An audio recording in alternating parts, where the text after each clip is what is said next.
السلام علیکم ورحمۃ اللہ وبرکاتہ۔ الحمد للہ وکفا وسلام علی عباد الذین اصطفیٰ اما بعد فاعوذ باللہ من الشیطان الرجیم بسم اللہ الرحمن الرحیم قال اللہ تعالی فی القرآن الکریم وما ارسلناک الا رحمتا للعالمین، اور بے شک ہم نے آپ کو تمام جہانوں کے لیے رحمت بنا کر بھیجا۔ آج ہمارا سبق نمبر 13 ہے اور انشاءاللہ تعالی 14 بھی ہم اس کے ساتھ ایڈ کریں گے، اور ہم دیکھیں گے کہ مکی زندگی کا آخری مرحلہ کیا تھا، سارے ادوار جو مکی زندگی کے تھے وہ کیسے تھے اور ان سے ہم کیسے سبق حاصل کر سکتے ہیں۔ یاد رکھیے کہ رمضان 1 نبوی میں جبریل علیہ السلام آپ صلی اللہ علیہ وسلم کے پاس وحی لے کر آئے۔ سفر 14 نبوی میں آپ صلی اللہ علیہ وسلم نے مکہ سے مدینہ کی جانب ہجرت کی، تو مکی دور تقریباً 13 سال کا بنتا ہے۔ ان 13 سالہ مکی دور میں آپ صلی اللہ علیہ وسلم اسلام کی دعوت دیتے رہے۔ ان سالوں کو ہم نبوی سال کہتے ہیں، 1 نبوی سے 13 نبوی تک۔ مکی زندگی کے 13 سال کے 4 ادوار ہیں۔ پہلا دور 3 سالوں پر مشتمل ہے، دوسرا 2 سالوں پر، تیسرا 5 سالوں پر، اور جو چوتھا ہے وہ 3 سالوں پر مشتمل ہے۔ پہلے حصے میں خفیہ دعوت کا کام چلتا رہا، دوسرے میں کھلی تبلیغ پر مخالفت جو قریش کی طرف سے سامنے آئی، تیسرے دور میں ظلم و ستم حد سے زیادہ بڑھ گیا اور پھر بائیکاٹ بھی ہو گیا، پھر چوتھے میں باہر دعوت دی گئی، مکہ کے جو باہر لوگ تھے باہر سے آنے والے، اور جو ہے وہ باہر نکل کر بھی دعوت رسول اللہ صلی اللہ علیہ وسلم کو دعوت کا حکم ہوا، انتہائی ظلم کے باوجود۔ اب ہم ہر دور کے قرآنی حصے کو دیکھیں گے تاکہ ہمیں اندازہ ہو کہ اللہ نے رسول اللہ صلی اللہ علیہ وسلم کو اور اہل ایمان کو ان حالات میں کیا ہدایات دیں۔ ان آیات کی روشنی میں اللہ کے رسول صلی اللہ علیہ وسلم نے صحابہ کی کس طرح تربیت فرمائی۔ مکی دور کا جو پہلا دور تھا 3 سالوں پر جو مشتمل تھا، اس میں 13 صورتیں نازل ہوئیں، تقریباً پارے 1 سے 3 اور بھی صورتیں ان پاروں کے علاوہ شامل تھی۔ دوسرا دور جو 2 سالوں پر محیط تھا، اس میں 42 سوراز نازل ہوئیں، 5 پارے تقریباً نازل ہوئے، اور ان پاروں کے علاوہ اور دوسری صورتیں بھی تھیں۔ 5 پاروں میں 16، 21، 27، 29 اور 30 شامل ہیں۔ تیسرا دور جو 5 سالوں پر محیط تھا، اس میں 20 صورتیں، 6 پارے تھے، اور ان کے علاوہ اور بھی صورتیں تھیں، 17، 24 اور 21واں پارا جو تھا وہ نازل ہوا۔ چوتھا دور جو 3 سالوں پر محیط تھا، اس میں 15 صورتیں اور 15 پاروں کی تعداد تھی وہ 8، اور بھی صورتیں اس میں شامل تھیں، 7، 14، 10، 15 اور 25۔ اب ہم سبق نمبر 14 کی طرف چلتے ہیں اور اس میں دیکھتے ہیں کہ مکی زندگی کے اسباق کیا ملتے ہیں ہمیں۔ سب سے پہلے ہم عربوں کی حالت ڈسکس کریں گے کہ کس طرح سے جو حالت بتائی گئی حضرت جعفر طیار رضی اللہ عنہ نے جس طرح نجاشی کے سامنے حالت بتائی۔ اسلام سے پہلے عربوں کی جو حالت تھی اس کا نقشہ حضرت جعفر رضی اللہ عنہ نے حبشہ کے بادشاہ نجاشی کے سامنے جو پیش کیا، فرمایا ہم جاہلیت میں مبتلا لوگ تھے، بتوں کو پوجتے اور مردار کھاتے تھے، بدکاریاں کرتے، قرابت داروں سے تعلقات توڑ دیتے، ہمسایوں سے بدسلوکی کرتے، اور ہم میں سے طاقتور کمزور کو کھا جاتا تھا۔ لوگ قبیلے وغیرہ ایک دوسرے پر حملہ کرتے اور ان کو لوٹتے۔ جو تبدیلی انہوں نے بتائی اس میں انہوں نے فرمایا ہم اسی حالت میں تھے کہ اللہ نے ہماری ہدایت کے لیے ہم ہی میں سے ایک رسول بھیجا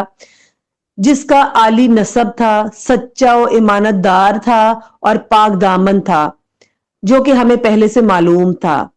پھر انہوں نے فرمایا اس نے ہمیں صرف ایک اللہ کو ماننے اور اسی کی عبادت کرنے، نماز، روزہ، زکوٰۃ، سچ بولنے، امانت ادا کرنے، رشتوں کو جوڑنے، پڑوسیوں سے اچھا سلوک کرنے کا حکم دیا، ان بتوں کو چھوڑنے کا حکم دیا جن کی عبادت ہمارے باپ دادا کرتے آئے تھے، حرام کاری، خون ریزی، جھوٹ بولنے، یتیم کا مال کھانے اور پاک دامن عورتوں پر جھوٹی تہمت لگانے سے ہمیں روکا۔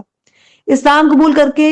کرنے کے نتیجے میں آپ صلی اللہ علیہ وسلم اور صحابہ کرام رضی اللہ عنہم اجمعین کو ایسی تکلیفیں دی گئیں جن کا صرف تصور کرنا ہی انسان کے دل کو لرزا دیتا ہے۔ ان سب کے باوجود کسی نے بھی دین اسلام کو نہیں چھوڑا۔ غور کریں کہ یہ عظیم الشان تبدیلی کیسے آئی اور اسلام کس طرح پھیلتا گیا۔ جو اہم وجوہات تھیں کہ قرآن و صاحب قرآن رسول اللہ صلی اللہ علیہ وسلم اللہ کی جانب سے جو تعلیم و تربیت دی گئی قرآن کے ذریعے ان سخت حالات میں جو کہ ہر وقت کے لیے ہے، اور یہ کہ انسان اگر سامنے قرآن کو رکھے تو گویا دائیں جانب پیچھے دیکھے تو انبیاء و مومنین کے قصے ہیں اور سامنے ان کا جنت میں انجام ہے، اور بائیں جانب کافرین و منافقین کے قصے ہیں اور سامنے ان کا جہنم میں انجام ہے۔ اسی طرح سامنے آخرت و موت ہے، پھر اطراف میں آفاق کی نشانیاں ہیں، خود اس کے اندر نفس میں یعنی اس کی ابتدا ترتیب، نطفہ میں فطرت میں، وجدان میں، مصائب میں نشانیاں ہیں، اوپر اللہ کی قدرت و صفات کا ذکر ہے، یعنی مسلسل غور و فکر کی دعوت ہے۔ اس کے علاوہ رسول اللہ صلی اللہ علیہ وسلم اور سابقون مسلمین و فرشتوں کا ذکر تو بائیں جانب، اور کفار و شیاطین و منافقین کا ذکر، یعنی سامنے پیچھے اوپر نیچے ہر طرف سے قرآن نے سوچنے کا انداز بدل دیا۔ قرآنی مضامین کو یوں بیان کیا جا سکتا ہے کہ عقائد میں توحید، رسالت، آخرت، عبادات میں نشانیاں، آفاق و نفس کی احکام، مثالیں، قصص، اعجاز وغیرہ سب شامل ہے۔ اب قرآن کی چند خوبیاں اگر بیان کی جائیں تو قرآن ایک ابدی حقیقتوں کو بیان کرنے والا ہے، جیسے اللہ کے بارے میں، دنیا کی اور انسان کی ابتدا کے بارے میں، پیغمبروں کے بارے میں، آخرت کے بارے میں، دلیلوں سے بھرپور ہے، دل و دماغ، احساسات و جذبات سب کو اپیل کرنے والا ہے۔ اس کے مضامین میں کوئی ٹکراؤ نہیں ہے، بہترین اخلاق اور پاکیزہ باتوں کا مجموعہ ہے، انسانیت کی بنیاد پر دعوت دینے والا، جس میں کسی رنگ، نسل، زبان یا قبیلے کی کوئی تمیز نہیں، بہترین عربی زبان میں کہ کوئی اس جیسا کلام پیش نہ کر سکا، وہ بھی ایک امی کی طرف سے۔ قرآن کو پیش کرنے والے کی اب ہم چند خوبیاں دیکھ لیتے ہیں۔ آپ صلی اللہ علیہ وسلم بہترین اخلاق والے، صادق اور امین، سچے، ہمدرد تھے، جو دوسروں کو کہتے سب سے پہلے اس پر خود عمل کرتے،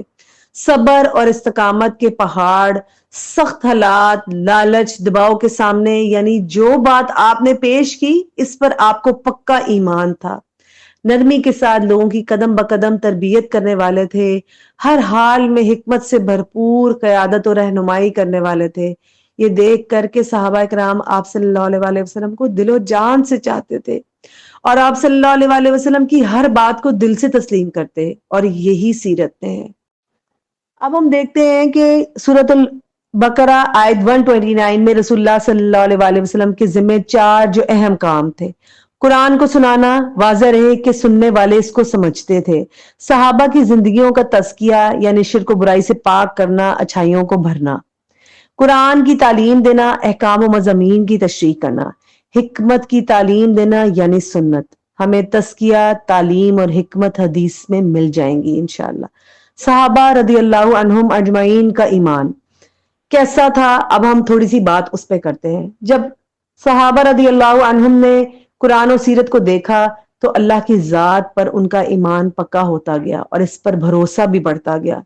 آخرت پر پکا ایمان تھا کہ نہ کوئی لالچ دے سکا، نہ کوئی انہیں دین سے ہٹا سکا، اور یہ انہیں جو پکا یقین تھا کہ کامیابی کی جو بشارتیں قرآن میں ہوں یا رسول اللہ صلی اللہ علیہ وسلم دیں وہ ہو کر رہیں گی۔ اور یہ ایمان کیسے بنا؟ صحابہ کرام قرآن سنتے، سیکھتے، غور کرتے، رسول اللہ صلی اللہ علیہ وسلم کی باتیں، حدیث اہتمام سے سنتے، آپ کے یقین اور صبر و اخلاص کو دیکھتے، یعنی ساری سیرت پر اس کو ان کے پاس غور سے دیکھتے جاتے۔ تو اس میں جو ہمارے لیے اہم اسباق ہیں وہ یہ ہیں کہ قرآن، حدیث اور سیرت کو پڑھنا، اس پر غور و فکر کرنا اور ان پر عمل کی پوری کوشش جاری رکھنا، تاکہ ہماری زندگی میں بھی کسی حد تک وہ صفات پیدا ہو سکیں جو صحابہ کرام رضی اللہ عنہم کی زندگی میں تھی۔ پھر آپ صلی اللہ علیہ وسلم کی تربیت کا کیا نتیجہ ہوا کہ صحابہ کرام کی ایسی زبردست جماعت تیار ہوئی کہ تاریخ نے ایسے انسان دوبارہ نہیں دیکھے۔ بہترین قائد، حاکم، عالم، خطیب، متقی، ایماندار، منظم، اور حق کی خاطر ہر قربانی کے لیے